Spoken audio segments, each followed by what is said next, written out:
نبی اکرم صلی اللہ علیہ وسلم نے اپنی امت کو تکبر نہ کرنے کا سختی سے حکم فرمایا، اس کی برائی، وبال اور ہلاکت سے آگاہ فرمایا۔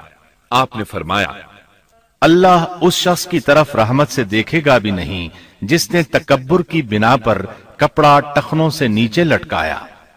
اس کے علاوہ نبی صلی اللہ علیہ وسلم نے تو مطلقاً فرما دیا، وہ شخص جنت میں داخل ہونے کے قابل نہیں جس کے دل میں ذرہ برابر بھی تکبر ہے۔ جو شخص اپنے کپڑے، اپنے مکان اور اپنے قبیلے پر فخر کرتا ہے، اس سے اللہ کی رحمت اٹھ جاتی ہے۔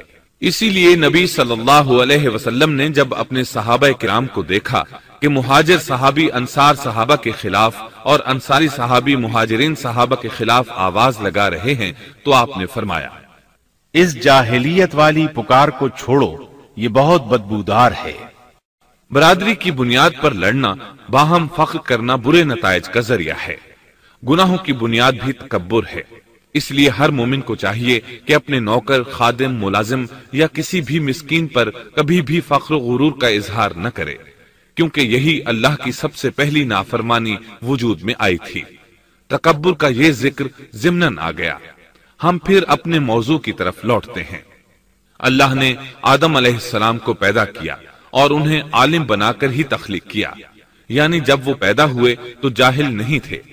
اللہ نے آدم علیہ السلام کو فرشتوں سے بھی بڑا عالم بنا کر پیدا فرمایا۔ بے شمار احادیث میں آدم علیہ السلام کی ابتدا اور ان کے علم کا ذکر موجود ہے۔ جب اللہ نے آدم میں مکمل روح ڈال دی اور وہ اپنے پاؤں پر کھڑے ہو گئے تو اللہ نے انہیں حکم دیا، جاؤ فرشتوں کی جماعت کو السلام علیکم کہو۔ آدم اور فرشتوں کی زبان عربی تھی، یہی زبان اہل جنت کی ہے۔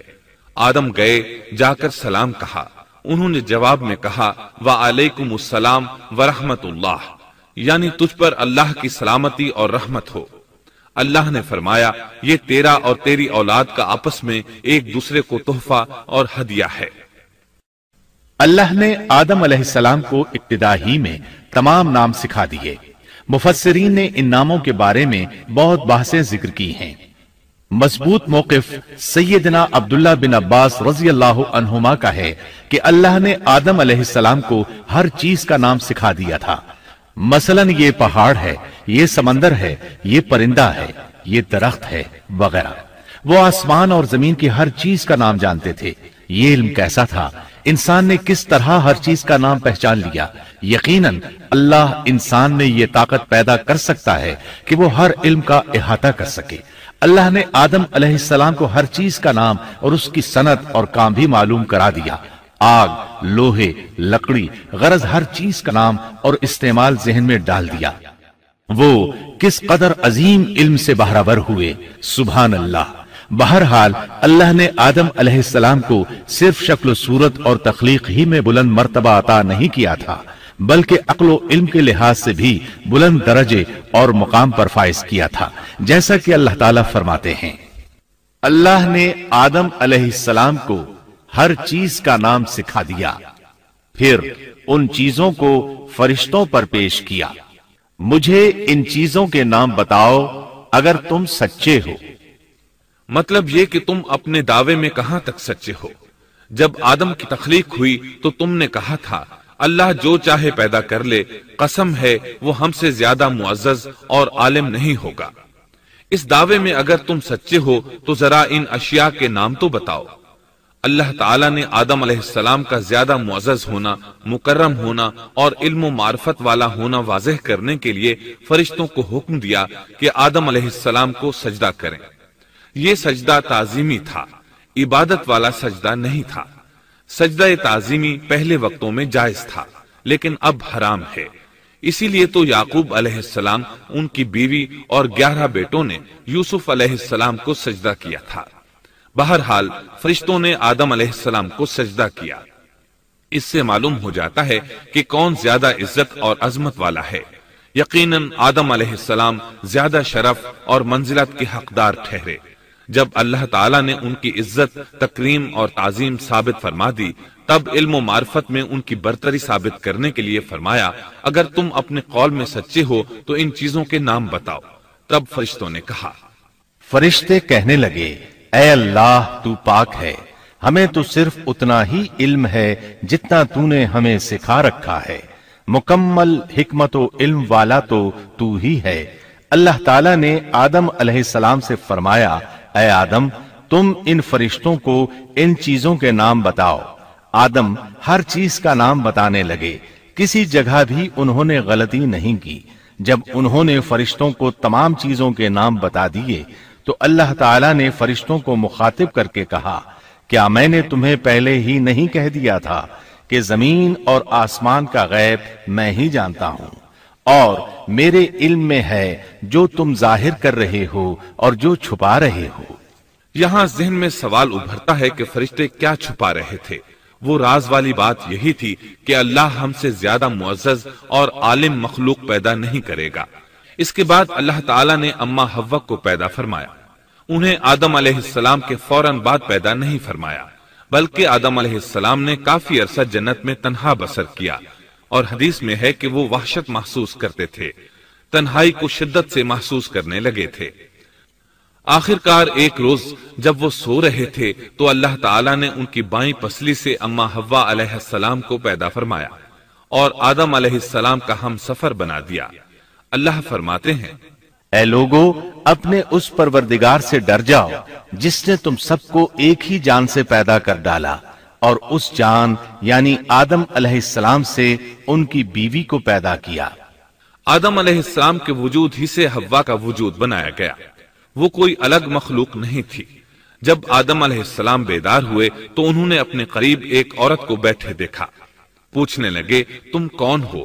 حوا علیہ السلام نے کہا، عورت۔ آدم علیہ السلام نے پھر پوچھا، تجھے کس لیے پیدا کیا گیا ہے؟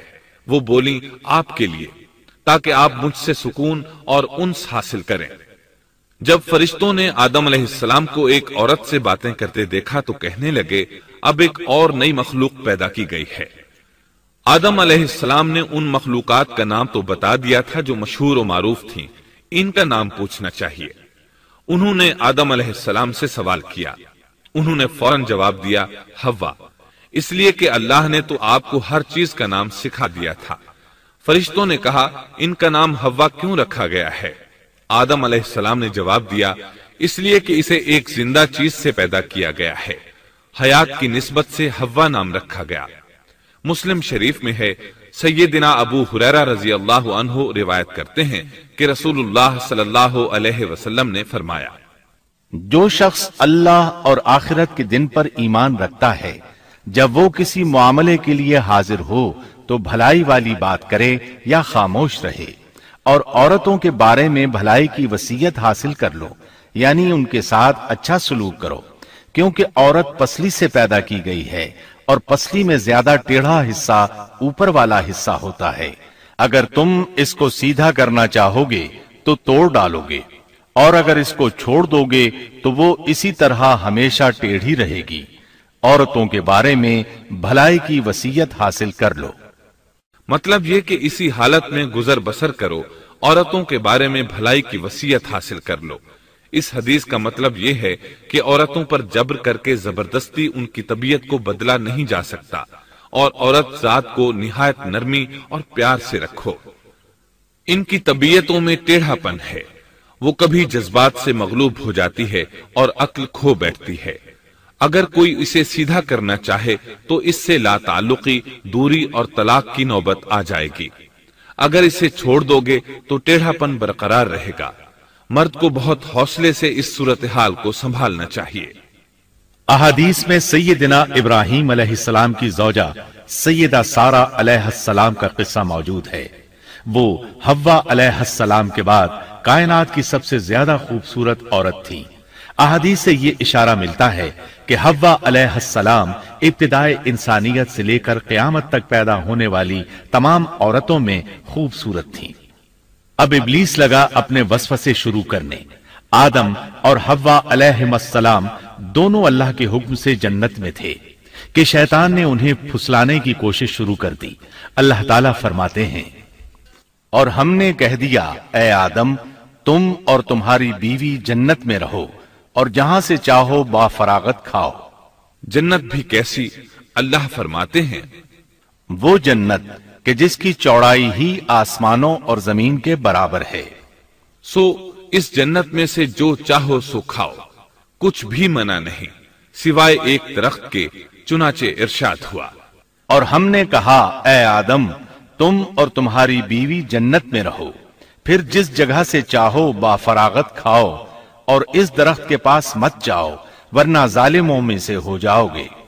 ایک اور جگہ فرمایا، اور جب ہم نے فرشتوں سے کہا کہ آدم کو سجدہ کرو تو ابلیس کے سوا سب نے سجدہ کیا، ابلیس نے انکار کیا، تو ہم نے کہا اے آدم یہ تیرا اور تیری بیوی کا دشمن ہے، خیال رکھنا ایسا نہ ہو کہ وہ تم دونوں کو جنت سے نکلوا دے اور تو مصیبت میں پڑ جائے۔ یہاں تو تجھے آرام ہے، نہ تو بھوکا ہے اور نہ ننگا، اور نہ تو یہاں پیاسا ہوتا ہے، نہ دھوپ سے تکلیف اٹھاتا ہے۔ گویا اللہ نے سیدنا آدم علیہ السلام کو وسوسے سے پہلے ہی خبردار کر دیا تھا۔ ان آیات سے یہ بھی پتا چلا کہ انسان سے ابلیس کی عداوت اور دشمنی ابتدا ہی سے چلی آ رہی ہے، اور یہ بھی ثابت ہوا کہ جو لوگ کہتے ہیں کہ انسان ابتدا میں ننگا تھا ان کا قول صحیح نہیں، اس لیے کہ اللہ تعالیٰ نے جنت میں بھی آدم علیہ السلام پر لباس رکھا اور زمین میں بھی لباس نازل کر دیا، جیسا کہ اللہ تعالیٰ فرماتے ہیں، اے آدم کی اولاد ہم نے تم پر لباس کو نازل کیا جو تمہاری شرمگاہوں کو چھپاتا ہے اور زینت کا سبب بھی ہے، اور تقوی کا لباس اس سے بھی بہتر ہے۔ لہذا آدم ابتدا میں ننگے نہیں تھے، انہیں تو ننگے پن کا علم ہی نہیں تھا، نہ ہی ان کی بیوی کو برہنہ ہونے کا علم تھا۔ اللہ نے آدم علیہ السلام کو کامل نعمتوں سے نوازا، بھوک نہ پیاس، یہاں تک کہ پیاس کے اسباب سے بھی محفوظ، نہ گرمی اور نہ دھوپ، پھر بے انتہا حسن و جمال، مشقت نہ تکلیف، بدبختی نہ بدقسمتی۔ آدم اور حوا علیہ السلام کے دلوں میں وسوسہ ڈالنے کے بارے میں بھی قرآن نے روشنی ڈالی ہے۔ پھر شیطان نے ان دونوں کے دلوں میں وسوسہ ڈالا۔ یہ وسوسہ اس نے ان دونوں کو طمع دلانے کی صورت میں پورا کیا، اور یہ طمع دلائی کہ اس درخت کو کھانے سے ہمیشگی اور بقا ملتی ہے، اور کبھی نہ ختم ہونے والی بادشاہت حاصل ہوتی ہے، اور اس وسوسے کا مقصد یہ تھا تاکہ ان کا پردہ بدن جو ایک دوسرے سے پوشیدہ تھا دونوں کے روبرو بے پردہ کر دے۔ ان کی شرمگاہوں کو ننگا کرنے کے لیے اس نے ایسا کیا۔ وہ دونوں کپڑے میں ملبوس تھے، ستر ڈھانپ رکھا تھا۔ جب انہوں نے اس درخت سے کھایا تو لباس نیچے گر گیا، دونوں برہنہ ہو گئے۔ یہی شیطان چاہتا تھا کہ انہیں برہنہ کر دے، اللہ کی نافرمانی پر اکسائے۔ ارشاد ہوتا ہے، شیطان نے انہیں وسوسہ ڈالا، کہنے لگا اے آدم کیا میں تجھے دائمی زندگی کا درخت اور وہ بادشاہت نہ بتلا دوں جو کبھی پرانی نہ ہو؟ جب تم اس درخت سے کھاؤ گے تو ہمیشہ زندہ رہنے والے بن جاؤ گے اور زبردست بادشاہت حاصل کر لو گے۔ اس نے یہ تمنا بھی دلائی۔ تمہارے رب نے تم دونوں کو اس درخت سے اس لیے منع کیا ہے کہ تم دونوں فرشتے نہ بن جاؤ یا ہمیشہ زندہ رہنے والے نہ بن جاؤ۔ یعنی تم اس درخت سے کھا لو گے تو فرشتے بن جاؤ گے اور ہمیشہ قائم دائم رہو گے۔ پھر وہ وسوسہ ڈالتے ہوئے جھوٹی قسمیں کھانے لگا، جیسا کہ ارشاد ہوتا ہے، اور ان دونوں کے روبرو قسمیں کھانے لگا کہ یقین آ جائے میں آپ کا خیر خواہ ہوں۔ اللہ کی قسم کھانے لگا، اور اس وقت سے جھوٹی قسموں کی ابتدا ہوئی۔ اس نے ان دونوں کو فریب دے کر بہکا لیا، جیسا کہ فرمایا فَدَلَّاهُمَا بِغُرُورٍ، یعنی دھوکے سے انہیں پھسلایا، حالانکہ انہیں کسی چیز کی کمی نہیں تھی۔ بھلا وہاں کیا محتاجی ہو سکتی تھی؟ جنت میں سکون سے زندگی بسر کر رہے تھے، جنت سے بڑھ کر کیا چاہیے؟ ہمیشہ کے لیے جنت مل چکی تھی۔ اللہ تعالیٰ فرماتے ہیں، ان دونوں نے جب درخت کو چکھا دونوں کا پردہ بدن ایک دوسرے کے روبرو کھل گیا، دونوں اپنے بدنوں پر درختوں کے پتے جوڑ جوڑ کر رکھنے لگے۔ کپڑے اترنے پر دونوں کو حیا آئی، اس لیے کہ انسان کی فطرت میں برہنہ ہونے کی ناپسندیدگی شامل ہے۔ برہنہ ہو گئے تو کوئی لباس نہیں تھا، اس لیے درختوں کے پتے جوڑ کر جسم ڈھانپنے لگے۔ حدیث میں آیا ہے، آدم بھاگنے لگے تو اللہ نے پکارا، آدم مجھ سے بھاگتے ہو؟ آدم بولے اللہ میں شرم کی بنا پر بھاگ رہا ہوں، اور اس وجہ سے کہ تیرے سامنے برہنہ کیسے رہوں، پھر یہ کہ نافرمانی کا ارتکاب بھی کر چکا ہوں۔ یہاں ایک سوال پیدا ہوتا ہے، دونوں میں سے پہلے کھانے والا کون تھا؟ اس بارے میں راجح قول یہ ہے کہ وہ حوا علیہ السلام تھی۔ انہی نے آدم علیہ السلام کو طمع دلاتے ہوئے اس غلطی پر آمادہ کیا تھا، جیسا کہ بخاری شریف میں نبی اکرم صلی اللہ علیہ وسلم نے فرمایا، اگر حوا نہ ہوتی تو کوئی عورت اپنے خاوند سے خیانت نہ کرتی۔ حوا علیہ السلام نے انہیں غلطی میں مبتلا کیا تھا۔ اگر حوا علیہ السلام نہ ہوتی تو آدم بھی خیانت میں مبتلا نہ ہوتے اور نہ معصیت میں مبتلا ہوتے۔ تب اللہ نے انہیں پکارا، کیا میں نے تم دونوں کو اس درخت سے نہیں روکا تھا، اور کیا یہ نہیں کہا تھا کہ شیطان تمہارا کھلا دشمن ہے؟ اب توجہ طلب بات یہ ہے کہ اس موقع پر دونوں نے کیا طرز عمل اختیار کیا۔ کیا وہ دونوں اپنی معصیت پر بضد رہے اور تکبر کرنے لگے، جیسا کہ ابلیس نے سجدہ کرنے سے انکار کیا تھا اور پھر لگا تھا اپنی معصیت پر اصرار کرنے، یا ان دونوں نے توبہ کر لی؟ جی ہاں، دونوں نے توبہ کر لی، جیسا کہ قرآن مجید میں آتا ہے، دونوں نے کہا اے ہمارے رب، ہم نے اپنا بڑا نقصان کیا، اور اگر تو ہماری مغفرت نہ کرے گا اور ہم پر رحم نہ کرے گا تو واقعی ہم خسارہ پانے والوں میں سے ہو جائیں گے۔ اس قصے میں ایک سوال یہ ذہن میں پیدا ہوتا ہے کہ جب سیدنا آدم علیہ السلام کو ابلیس نے سجدہ نہ کیا تو اللہ تعالیٰ نے اسے مردود بنا کر جنت سے نکال دیا، پھر وہ سیدنا آدم علیہ السلام کو اس درخت کے قریب کس طرح لے گیا جبکہ وہ جنت سے باہر ہو چکا تھا؟ قرآن کریم میں اس بارے میں یہ الفاظ آئے ہیں، پھر شیطان نے ان کے دلوں میں وسوسہ ڈالا۔ یہ وسوسہ اس نے کیسے ڈالا جبکہ وہ جنت سے نکالا جا چکا تھا؟ مفسرین نے اس کے جواب میں لکھا ہے کہ اس نے جنت سے باہر رہ کر یہ وسوسہ ڈالا تھا، جیسے آج کل تار اور بغیر تار کے آواز کو دور دراز علاقوں تک پہنچایا جا سکتا ہے، ایسے ہی شیطان نے اپنی طاقت سے یہ وسوسہ ان کے دلوں تک پہنچایا۔ لگے ہاتھوں ابلیس کی حقیقت بھی سن لیں۔ ابلیس کے لفظی معنی انتہائی مایوس کے ہیں۔ یہ راندہ درگاہ ہونے کے بعد ہمیشہ ہمیشہ کے لیے اللہ کی رحمت سے مایوس ہو گیا تھا، اس لیے اسے یہ لقب ملا، ورنہ روایات کی روح سے اس کا اصل نام عزازیل تھا۔ پہلے یہ جنات میں سے تھا، اپنے رب تعالی کی اطاعت سے نکل کر ابلیس ہوا۔ اس کا علم ناقص تھا، مزاج ناپاک تھا، وہ غرور اور تکبر میں مبتلا ہو گیا تھا۔ یہاں یہ بات بھی ذہن نشین کر لیں کہ انبیاء خطا اور گناہ سے پاک ہوتے ہیں، ان پر اللہ تعالی کی مستقل حفاظت اور نگرانی قائم رہتی ہے۔ اگرچہ انبیاء بھی انسان ہوتے ہیں اور تمام انسانی تقاضے انہیں لاحق ہوتے ہیں، لیکن ان کے عمل اور ارادے میں کسی قسم کی بدی اور شر کا عمل دخل قطعاً نہیں ہوتا۔ ان کا ہر قول اور عمل بلکہ ہر حرکت اور سکون کی حالت بھی انسانیت کے لیے بہترین نمونہ ہوتے ہیں۔ البتہ بشر ہونے کی وجہ سے بھول کا امکان ہوتا ہے، تاہم بھول ہو جانے کی صورت میں انہیں فوراً ہی خبردار کر دیا جاتا ہے۔ بھول ہو جانا بشری طبیعت کا خاصہ ہے، اللہ تعالیٰ نے ہر انسان کی فطرت میں یہ چیز رکھی ہے۔ انبیاء سے بھول چوک ہو جانے میں بھی اللہ تعالیٰ کی کئی ایک حکمتیں پوشیدہ ہیں۔ مثلاً بہت سی قومیں اپنے نبیوں کے معجزات دیکھ کر ان میں ربوبیت کی صفات کی قائل ہو گئی، یہاں تک کہ بعض قوموں نے اپنے نبیوں کو اللہ یا اللہ کا بیٹا بھی جانا۔ جب انبیاء سے بھول اور لغزشیں ہوئیں تب گویا لوگوں پر یہ واضح کیا گیا کہ یہ الہ نہیں ہے، الہ ہوتے تو کس طرح ان سے بھول ہو سکتی تھی۔ اس سے یہ بتانا بھی مقصد تھا کہ انبیاء انسان ہی ہوتے ہیں، کوئی ماورائی مخلوق نہیں ہوتے۔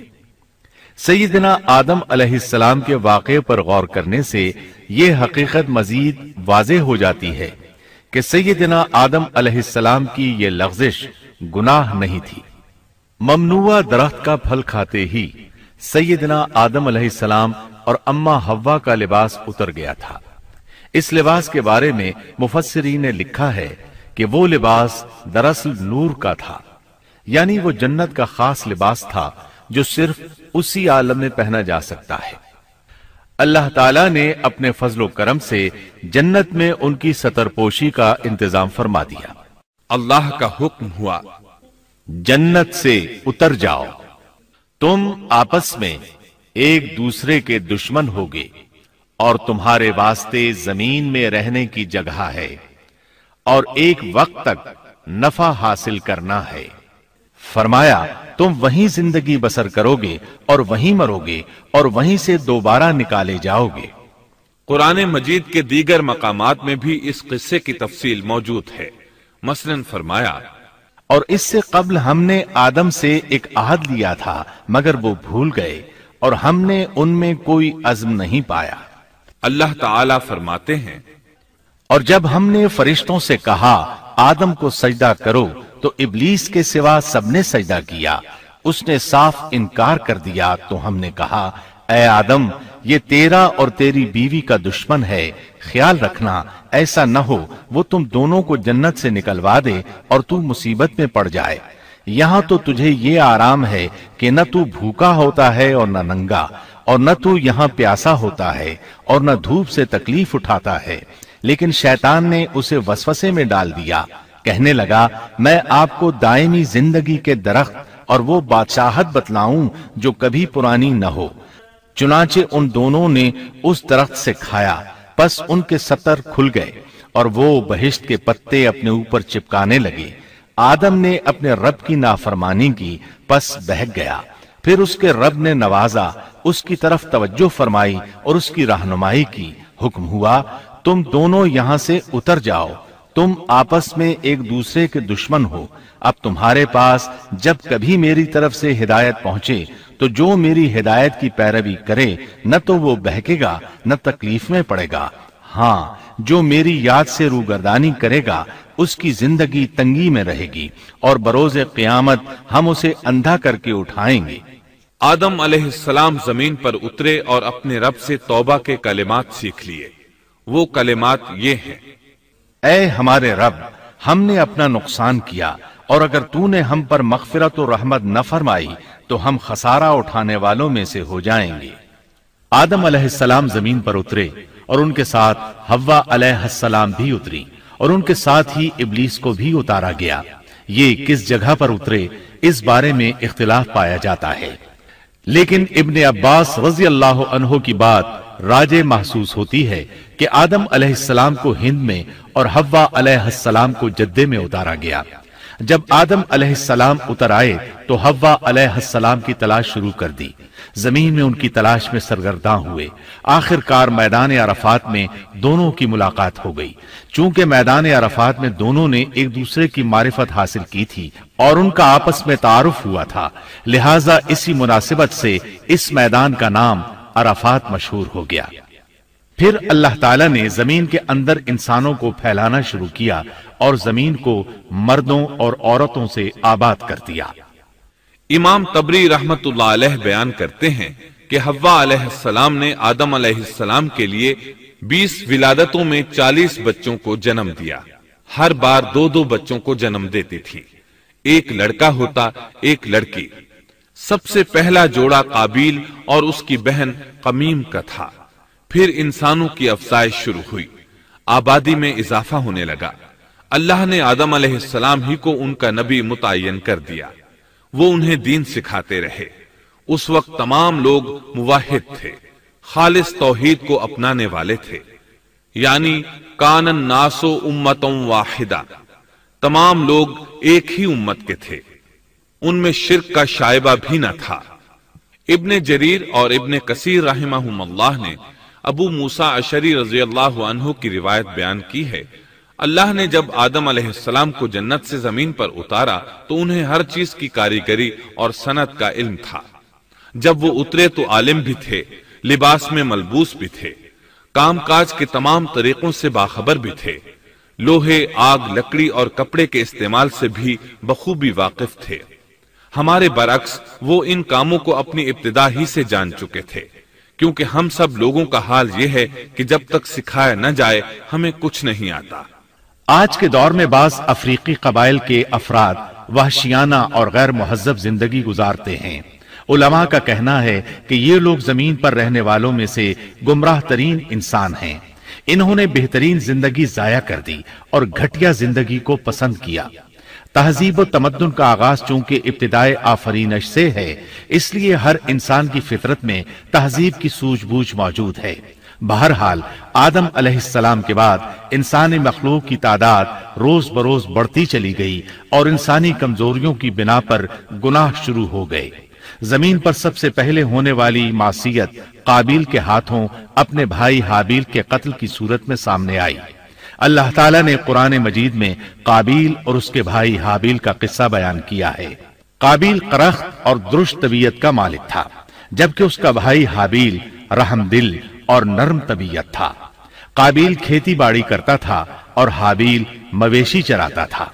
حابیل کے نرم دل ہونے کی ایک وجہ اس کا بکریاں چرانا تھا، کیونکہ ایک چرواہا اپنی بکری کو بھوکا دیکھ کر اسے چارہ کھلائے بغیر نہیں رہتا، نہیں وہ کسی بکری کو پیاسا دیکھ کر اسے بھول جاتا ہے۔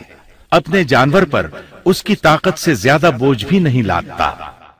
بنی نوع انسان کی تعداد میں اضافے کے لیے اس وقت ایسا قانون تھا جو اب حرام ہے، اور وہ ہے بہن کے ساتھ نکاح۔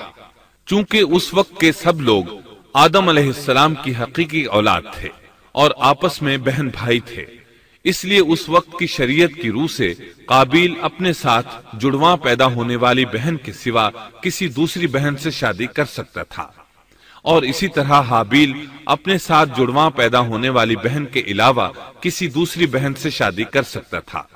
اس کی صورت یہ تھی کہ قابیل کی شادی حابیل کی بہن سے ہو اور حابیل کی شادی قابیل کی بہن سے ہو، لیکن ہوا یہ کہ حابیل کی بہن خوبصورتی میں قابیل کی بہن سے کم تھی، اس لیے قابیل نے حابیل کی بہن سے شادی کرنے سے انکار کر دیا اور اپنی جڑواں بہن سے شادی کی خواہش ظاہر کی، لیکن ایسا کرنا آدم علیہ السلام کی شریعت میں حرام تھا۔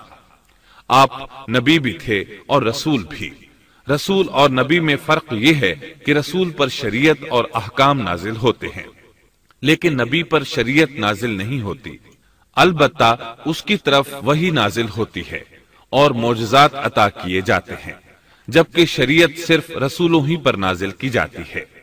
آدم علیہ السلام بھی چونکہ رسول تھے، اس لیے ان کی شریعت میں یہ قانون تھا کہ کوئی شخص اپنے ساتھ جڑواں پیدا ہونے والی بہن کے ساتھ شادی نہیں کر سکتا۔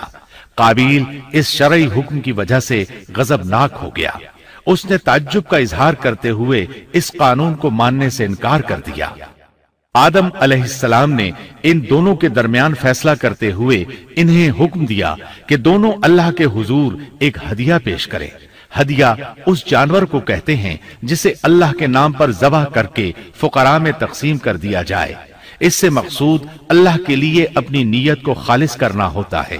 اس عمل کو قربانی کہا جاتا ہے۔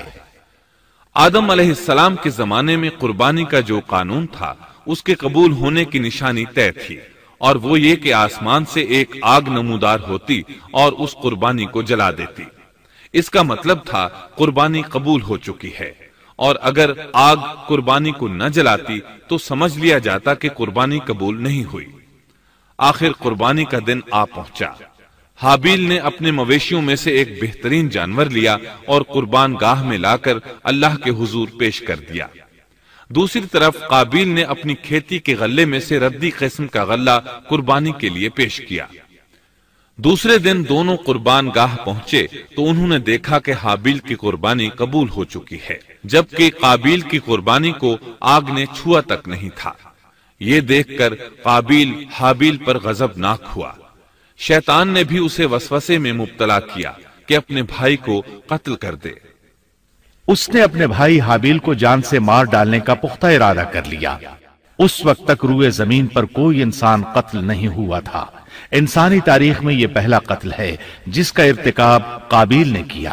وہ اپنے بھائی حابیل کے پاس گیا اور اس سے بولا میں تجھے قتل کر دوں گا۔ جواب میں حابیل نے کہا اگر تو مجھے قتل کرنے کی کوشش کرے گا تو میں اپنے دفاع میں ہاتھ نہیں اٹھاؤں گا، اس لیے کہ میں چاہتا ہوں تو اپنے دیگر گناہوں کے ساتھ میرے قتل کا گناہ بھی اٹھا لے، تیرے گناہ زیادہ ہو جائیں۔ چنانچہ ایک تاریک رات میں حابیل سویا ہوا تھا کہ قابیل ایک بڑا سا پتھر اٹھا کر اس کے پاس آیا۔ اس نے وہ پتھر اپنے بھائی کے سر پر دے مارا، اس طرح اس نے حابیل کو قتل کر دیا، روئے زمین پر قتل کی ابتدا کر دی، زمین کو پہلے خون سے رنگ دیا۔ تاریخ انسانی میں یہ سب سے پہلا جرم تھا جو قابیل کے ہاتھوں ہوا۔ قتل تو وہ کر بیٹھا، اب حیران اور پریشان ہوا کہ اس کی لاش کا کیا کرے۔ اس وقت تک نسل انسانی موت سے بھی دوچار نہیں ہوئی تھی۔ آدم علیہ السلام کی اولاد میں سے اس وقت تک کوئی فوت نہیں ہوا تھا، اس لیے قابیل کو معلوم نہیں تھا کہ مردے کے ساتھ کیا کیا جائے۔ اسی کشمکش کے عالم میں اس نے بھائی کی لاش کو کمر پر اٹھا لیا اور چل پڑا۔ چلا جا رہا تھا کہ اللہ نے 2 کوے بھیجے، دونوں کوے آپس میں لڑ پڑے، ایک نے دوسرے کو ہلاک کر دیا۔ اب زندہ کوا مٹی کھودنے لگا، اس طرح اس نے ایک گڑھا تیار کر لیا، مردہ کوے کو اس میں رکھا اور اوپر مٹی ڈال دی۔ اس طرح قابیل کو دفن کا طریقہ معلوم ہوا، اس نے بھی گڑھا کھودا اور حابیل کی لاش کو اس میں دبا دیا۔ وہ اپنے کیے پر نادم ضرور تھا، لیکن اس نے اللہ سے معافی نہ مانگی، جبکہ انسان کے لیے ضروری ہے کہ اس سے کوئی گناہ ہو جائے تو اللہ سے معافی مانگے۔ قابیل اور حابیل کے درمیان جو مکالمہ ہوا، اللہ تعالیٰ نے اس کا ذکر سورہ مائدہ آیت 27 تا 29 میں کیا ہے۔ اللہ فرماتے ہیں آدم علیہ السلام کے دونوں بیٹوں کا کھرا کھرا حال بھی انہیں سنا دو۔ ان دونوں نے ایک نذرانہ پیش کیا، ان میں سے ایک ہی نذر تو قبول ہو گئی اور دوسرے کی قبول نہ ہوئی تو وہ کہنے لگا میں تجھے مار ہی ڈالوں گا۔ اس نے کہا اللہ تقوی والوں ہی کا عمل قبول کرتا ہے، گو تو میرے قتل کے لیے دسترازی کرے لیکن میں تیرے قتل کے لیے ہرگز اپنا ہاتھ نہیں بڑھاؤں گا۔ میں تو اللہ تعالی پروردگار عالم سے خوف کھاتا ہوں، میں تو چاہتا ہوں کہ تو میرا گناہ اور اپنا گناہ اپنے سر پر رکھ لے اور دوزخیوں میں شامل ہو جائے، ظالموں کا یہی بدلہ ہے۔ اس کا مطلب یہ تھا کہ تیرے اور گناہوں کے ساتھ میرے قتل کا گناہ بھی تیرے ذمہ لگے اور تو ظالموں میں سے ہو جائے۔ حابیل کے قتل کے بعد قابیل پر جو گزری اس کا ذکر اللہ نے سورہ مائدہ آیت 30 اور 31 میں کیا ہے۔ پس اسے اس کے نفس نے اپنے بھائی کے قتل پر آمادہ کر دیا اور اس نے اسے قتل کر ڈالا، اس سے وہ نقصان والوں میں سے ہو گیا۔ پھر اللہ تعالیٰ نے ایک کوے کو بھیجا جو زمین کھود رہا تھا تاکہ اسے دکھائے کہ وہ کس طرح اپنے بھائی کی ناش کو چھپا سکتا ہے۔ وہ کہنے لگا ہائے افسوس، کیا میں ایسا کرنے سے بھی گیا گزرا ہو گیا کہ اس کوے کی طرح اپنے بھائی کی لاش کو دفنا دیتا۔ پھر تو بڑا ہی پشیمان اور شرمندہ ہوا۔ امام احمد، ترمذی اور ابو داود نے سیدنا سعد بن ابی وقاص رضی اللہ عنہ سے روایت کی ہے کہ انہوں نے سیدنا عثمان رضی اللہ عنہ کی شہادت کے فتنے کے وقت فرمایا میں گواہی دیتا ہوں کہ رسول اکرم صلی اللہ علیہ وسلم نے فرمایا تھا ایک بہت بڑا فتنہ رونما ہوگا، اس میں بیٹھنے والا کھڑے ہونے والے سے بہتر ہوگا اور کھڑا ہونے والا چلنے والے سے بہتر ہوگا اور چلنے والا دوڑنے والے سے بہتر ہوگا۔ کسی نے کہا اگر کوئی میرے گھر میں داخل ہو کر میری طرف ہاتھ بڑھائے تاکہ وہ مجھے قتل کر دے تو آپ صلی اللہ علیہ وسلم نے فرمایا تو آدم علیہ السلام کے بیٹے کی طرح قتل ہو جا، یعنی اس فتنے میں قتل ہو جانا، حابیل کی سنت پر عمل کرتے ہوئے خود ہاتھ نہ اٹھانا، قاتل کہلانے کی بجائے مقتول ہونے کو پسند کرنا۔ اسی طرح مسند احمد کی ایک روایت میں ہے رسول اللہ صلی اللہ علیہ وسلم نے فرمایا دنیا میں جب بھی کوئی ظلم سے قتل ہوتا ہے تو اس کا گناہ آدم علیہ السلام کے پہلے بیٹے قابیل کی گردن پر ضرور ہوتا ہے، اس لیے کہ وہ پہلا شخص ہے جس نے ظالمانہ قتل کی ابتدا کی اور یہ ناپاک طریقہ جاری کیا۔ اس حدیث سے اس جرم کی نوعیت کا بخوبی اندازہ ہوتا ہے کہ اللہ تعالیٰ نے اس کو صرف ایک قتل قرار نہیں دیا بلکہ اس کو ایک گھناؤنی حرکت قرار دیا۔ قیامت تک آنے والے لوگ جو اس گناہ کے مرتکب ہوں گے ان کا کچھ گناہ قابیل کے حساب میں ڈالا جائے گا۔ حابیل کو قتل کرنے کے بعد قابیل نے اپنی بیوی کو ساتھ لیا اور دور دراز نرم زمین کے پاس جا کر رہائش پذیر ہو گیا اور آدم علیہ السلام کے سامنے تک نہ ہوا۔ آدم علیہ السلام پہاڑوں کے قریب ایک بستی میں رہ رہے تھے، یہ ان سے بہت دور جا بسا تھا۔ اس طرح قابیل کا آدم علیہ السلام سے رابطہ بالکل ختم ہو گیا اور اس سے ایک نئی نسل کی ابتدا ہوئی۔ فحاشی اور اریانی کو ان کے ہاں عروج حاصل تھا۔ عبادت یہ لوگ اگرچہ اللہ ہی کی کرتے تھے لیکن آدم علیہ السلام کی شریعت کے خلاف بے حیائی کے دل دادا تھے۔ تقوی کی قلت، احکام الہی کی نافرمانی اور فحاشی کا فروغ ان کے شب و روز کا معمول تھا۔ اس کے بعد لوگ دو گروہوں میں تقسیم ہو گئے۔ شریر اور برے لوگ قابیل کے ساتھ مل گئے اور آدم علیہ السلام کے دیگر بیٹے اور نیک لوگ آدم علیہ السلام کے ساتھ مل گئے۔ آدم علیہ السلام 960 سال زندہ رہے۔ ان کی کل عمر تو 1000 سال تھی لیکن 40 سال کم کر دی گئی۔ سیدنا ابو ہریرہ رضی اللہ عنہ بیان کرتے ہیں کہ رسول اللہ صلی اللہ علیہ وسلم نے فرمایا، جب اللہ نے آدم علیہ السلام کو پیدا فرمایا تو ان کی پیٹھ پر ہاتھ پھیرا۔ اس طرح قیامت تک جتنے انسان پیدا ہونے والے تھے ان کی روحیں وجود میں آ گئیں۔ پھر ہر انسان کی آنکھوں کے درمیان ایک نور رکھ کر آدم علیہ السلام کے سامنے پیش کیا۔ انہوں نے پوچھا، یا اللہ یہ کون ہے؟ اللہ نے فرمایا، یہ تیری اولاد ہے۔ ان میں سے ایک کی پیشانی کی چمک آدم علیہ السلام کو بہت اچھی لگی۔ انہوں نے پوچھا، یا اللہ یہ کون ہے؟ جواب ملا، یہ تیری اولاد میں سے بہت دور جا کر ہیں، ان کا نام داؤد ہے۔ پوچھا، ان کی عمر کتنی ہے؟ فرمایا 60 سال۔ آدم علیہ السلام کہنے لگے، یا اللہ 40 سال میری عمر میں سے ان کی عمر میں شامل کر دے۔ اس سلسلے میں دوسری روایت یوں آئی ہے، جب آدم علیہ السلام کی روح قبض کرنے کے لیے فرشتہ آیا تو وہ کہنے لگے، میری عمر میں تو ابھی 40 سال باقی ہیں۔ اس وقت ان کی عمر 960 سال تھی۔ انبیاء اپنی عمر سے واقف ہوتے ہیں۔ فرشتے نے کہا، کیا آپ کو یاد نہیں آپ نے اپنی عمر کے 40 سال اپنی اولاد داؤد کو ہبہ کر دیے تھے؟ رسول اللہ صلی اللہ علیہ وسلم نے فرمایا، چونکہ آدم علیہ السلام نے انکار کیا تو ان کی اولاد بھی انکار کی عادی ہے۔ آدم علیہ السلام خود بھول گئے، ان کی اولاد بھی بھولتی ہے۔ آدم علیہ السلام نے خطا کی، ان کی اولاد بھی خطا کرتی ہے۔ حابیل کے قتل کے بعد اللہ تعالیٰ نے آدم اور حوا علیہم السلام کو اس کا نعم البدل عطا کیا۔ اس کا نام انہوں نے شیس رکھا۔ شیس کا مطلب ہے اللہ کا دیا ہوا تحفہ۔ حابیل کے قتل پر آدم اور حوا علیہم السلام دونوں بہت غمگین ہوئے، اس لیے اللہ نے بدلے میں انہیں شیس علیہ السلام عطا فرمائے۔ سیدنا ابو ذر غفاری رضی اللہ عنہ سے مروی ایک صحیح حدیث میں ہے کہ رسول اللہ صلی اللہ علیہ وسلم نے فرمایا، اللہ تعالیٰ نے 104 صحیفے نازل فرمائے، ان میں سے 50 صحیفے شیس علیہ السلام پر نازل ہوئے۔ ان صحیفوں میں ایسے قوانین، اصول اور ضابطے تھے جن سے انسانیت کی زندگی منظم ہوتی ہے۔ شیس علیہ السلام نے آدم علیہ السلام سے علم حاصل کیا، لیکن آدم علیہ السلام کا تمام علم وہ حاصل نہ کر سکے، اس لیے کہ آدم علیہ السلام نے بالمشافہہ اللہ تعالیٰ سے علم حاصل کیا تھا اور بہت سی اشیاء کا علم اللہ تعالیٰ نے انہیں سکھا دیا تھا، اس لیے وہ تمام علماء سے بڑھ کر عالم تھے۔ شیس علیہ السلام نے آدم علیہ السلام سے علوم سیکھ کر لوگوں کو سکھائے۔ لوگوں نے ان سے مختلف علوم، فنون اور پیشے سیکھے۔ انہیں شہروں میں رہنے سہنے کے بارے میں تعلیم دی، دن رات کے حسابات سے انہیں آگاہ کیا اور انہیں بتایا کہ کن اوقات میں وہ اللہ کی عبادت کریں اور عبادت کے طریقے انہیں سکھائے۔ احادیث میں اس کی وضاحت ملتی ہے۔ امام احمد رحمت اللہ علیہ بیان کرتے ہیں کہ ابو زمعہ سعدی کہتے ہیں کہ انہوں نے مدینے میں ایک شیخ کو لوگوں سے کلام کرتے دیکھا تو ان کے متعلق پوچھا، یہ کون شخص ہے؟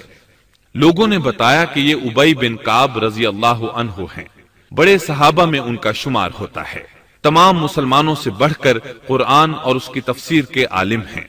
ابو زمعہ فرماتے ہیں کہ ابی بن کعب رضی اللہ عنہ اس وقت یہ واقعہ بیان کر رہے تھے کہ جب آدم علیہ السلام کی وفات کا وقت قریب آیا تو انہوں نے اپنے بیٹوں سے فرمایا، میرا جنت کے پھل کھانے کو جی چاہتا ہے۔ جنت کے پھل دنیاوی پھلوں جیسے ہی ہوتے ہیں، سیب، انار، انگور، یہ سب جنت میں موجود تھے۔ جنت کے اور دنیا کے پھلوں میں فرق یہ ہے کہ دنیاوی پھل بدبودار ہو جاتے ہیں، جبکہ جنتی پھل کبھی بدبودار نہیں ہوتے۔ اسی طرح دنیاوی پھلوں کا ذائقہ عارضی ہوتا ہے، جبکہ جنتی پھلوں کا ذائقہ ہمیشہ برقرار رہتا ہے۔ اس لیے آدم علیہ السلام نے چاہا کہ وہ جنت کے پھل کھائیں، چنانچہ ان کے بیٹے تلاش میں نکل گئے۔ انہوں نے اپنے ساتھ کلہاڑے، کدالیں اور ٹوکریاں لے لی۔ راستے میں انہیں فرشتے ملے، ان کے پاس آدم علیہ السلام کا کفن اور خوشبو وغیرہ تھی۔ انہوں نے پوچھا، آدم کے بیٹو، کس چیز کی تلاش میں ہو؟ کہاں جا رہے ہو؟ انہوں نے جواب میں کہا، ہمارے والد مریض ہیں، انہیں جنت کے پھلوں کی خواہش ہے۔ فرشتے ان کے سامنے انسانی شکل میں آئے تھے، ان کی بات سن کر بولے، واپس جاؤ، تمہارے والد فوت ہونے کے قریب ہیں، اب ان میں اتنی طاقت نہیں رہی کہ پھل کھا سکیں۔ جب فرشتے آدم علیہ السلام کی روح قبض کرنے کے لیے آئے تو حوا علیہ السلام نے انہیں پہچان لیا۔ وہ بلند آواز سے آدم علیہ السلام کو پکارنے لگیں، ان کے ساتھ چمڑ گئیں۔ آدم علیہ السلام بولے، مجھ سے الگ ہو جاؤ، پہلے بھی مجھے تمہاری وجہ سے مصیبت پہنچی تھی، میرے اور میرے رب کے فرشتوں کے درمیان سے ہٹ جاؤ۔ پھر فرشتوں نے آدم علیہ السلام کی روح قبض کی، انہیں غسل دیا، کفن پہنایا، خوشبو لگائی، آپ کی قبر کھودی، پھر انہوں نے آدم علیہ السلام کی نماز جنازہ ادا کی۔ اس کے بعد انہیں قبر میں اتارا، پھر اوپر مٹی ڈال دی اور بولے، آدم کے بیٹو، تمہارے لیے یہی طریقہ ہے۔ اس وقت تک لوگ کفن دفن کے احکامات سے واقف نہیں تھے، انہیں علم نہ تھا کہ قابیل نے اپنے بھائی کو کیسے دفن کیا تھا، اس لیے فرشتوں کو بھیجا گیا تاکہ تدفین کا طریقہ بتا دیں۔ تو اس طرح انسان کو دفن کرنے کا طریقہ معلوم ہوا جو فرشتے لے کر آئے تھے۔ آدم علیہ السلام نے اپنی 960 سال کی مکمل زندگی میں سوائے اس درخت کا پھل کھانے کے اور کوئی خطا نہیں کی۔ یہ تھا ہمارے باپ سیدنا آدم علیہ السلام کا اسوہ اور سیرت طیبہ کا حال۔ آپ کی وفات کے 1 سال بعد حوا علیہ السلام بھی وفات پا گئیں۔ Thanks for watching. Don't forget to like, comment, share and subscribe to